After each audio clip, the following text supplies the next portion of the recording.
আসসালামু আলাইকুম সুপ্রিয় দর্শক ও শ্রোতা, যে যেখান থেকে এই ভিডিওটি দেখছেন এবং শুনছেন সকলের প্রতি রইল বিনম্র শ্রদ্ধা ও সালাম। আমি এই সময় অবস্থান করছি সম্পর্কে আমার ভাগিনা হয়, ওর নাম জুনায়েদ, ডাক নাম নাইম হিসাবে আমরা ওকে চিনি। দীর্ঘ অনেক বছর আমরা একসঙ্গেই ছিলাম ওর মা বাবার সঙ্গে। তো সেই সুবাদে ওকে ভাগনার মতো করেই আমি স্নেহ করি এবং আদর করে থাকি। তো গতকালকে আমার ছেলে সহ ওরা চারজন নরসিংদী থেকে ফিরতেছিল। তো পথিমধ্যে সনপাড়া একটা জায়গাতে এসে ওদের বাস এবং সিএনজি দুটার সঙ্গে প্রায় সাংঘর্ষিক একটা দুর্ঘটনা ঘটে। তো বাকি বিষয়টা ওর মুখ থেকেই শোনেন, বাকিটা তারপরে আমি বলছি।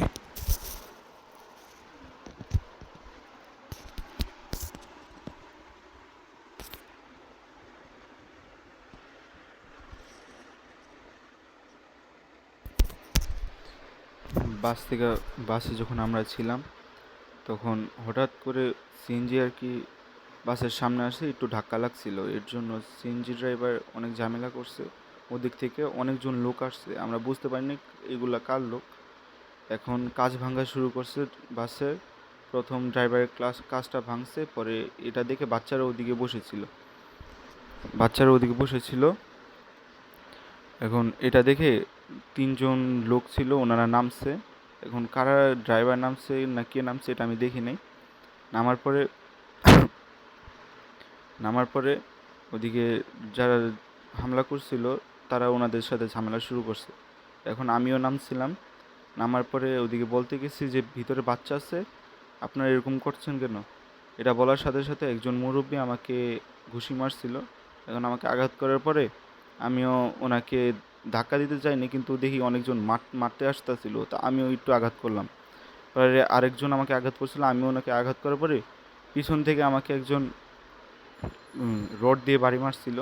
আমি বুঝতে পারিনি যে কী হয়েছে। এখন হঠাৎ করে চুলে হাত দিয়ে দেখি যে আমার কপাল ফেটে গেছে, আমার অনেক রক্ত পড়ছে। তারপর ওদিকে লোকজন আমাকে হসপিটালে, কাছাকাছির একটা হসপিটালে আমাকে নিয়ে গেছে। নিয়ে আমাকে ওদিকে ভর্তি করেছে। ওদিকে সেলাই টেলাই সব কিছু ক্লিয়ার করে ওদিকে পুলিশও ছিল, আমার থেকে সব তথ্য নিছে যে কী হয়েছে। তবে আমি সব তথ্য দেওয়ার পরে ওনারা তো বলছে যে এদিকে যা সমস্যা হয়েছে এখন বেশিক্ষণ থাকা ভালো হবে না, আপনারা চলে যান। তারপর আমরা সবাই বাসে চলে আসছি। তো পুরো বিষয়টা আপনারা ওর মুখ থেকেই শুনতে পেলেন।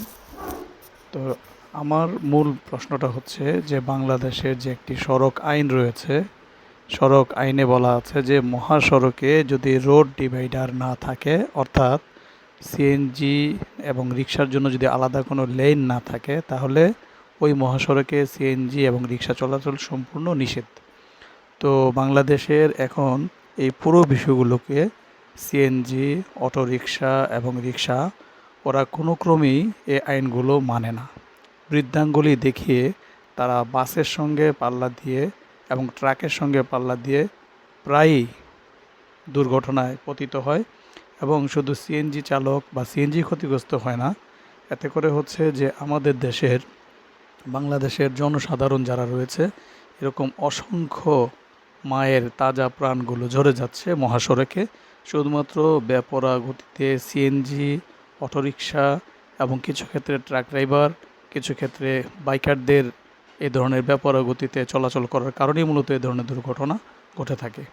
তো সেই জন্য আমি যথাযথ কর্তৃপক্ষের নিকট বিনীত অনুরোধ করব যেন বাংলাদেশের মহাসড়কগুলোতে এই ধরনের অবৈধ যান যেগুলো রয়েছে সেগুলো যেন চলাচল করতে আর না পারে।